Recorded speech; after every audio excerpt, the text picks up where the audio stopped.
The first snow of the season is creating challenges for smaller roads in Middle Tennessee communities. That includes Williamson County.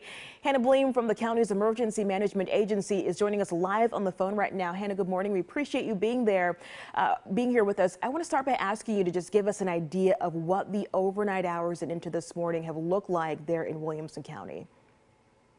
Yeah, similar to other counties across the area, we originally saw rain that moved to sleet, that moved to snow. So a lot of our trees starting to get kind of bared down with all that extra weight. So across the county, we started to kind of see, trees starting to kind of limp over.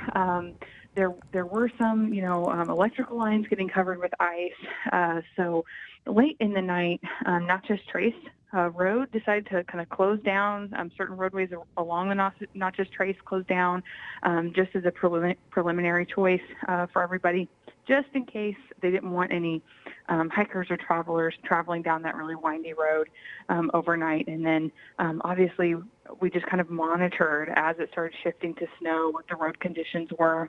As many of us are aware, everything was turning to ice at that point. So we just made sure to stay in touch with our transportation partners to see if they were having issues with salting any roadways, if they were having any issues navigating the roadways. And fortunately, a lot of our transportation partners were on it, obviously, but they were also navigating some issues. When it's raining out, you don't necessarily want to salt the roads while it's raining, because then it just washes all that salt down the drain, and that's not good. So they kind of had to be very particular about when they chose to start salting and clearing those roadways. But fortunately, our community has navigated everything pretty well, and certain areas got more snow than others.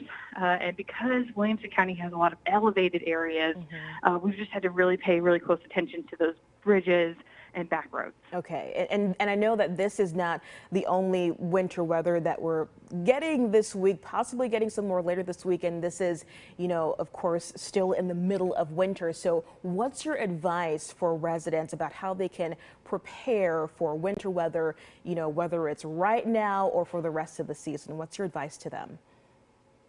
Yeah, so some preparedness items that people can be thinking about.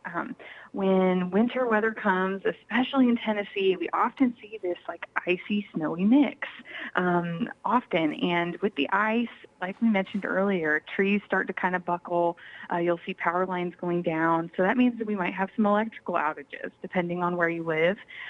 So one thing to prepare for is an electrical outage. So have extra batteries for your phone, extra chargers.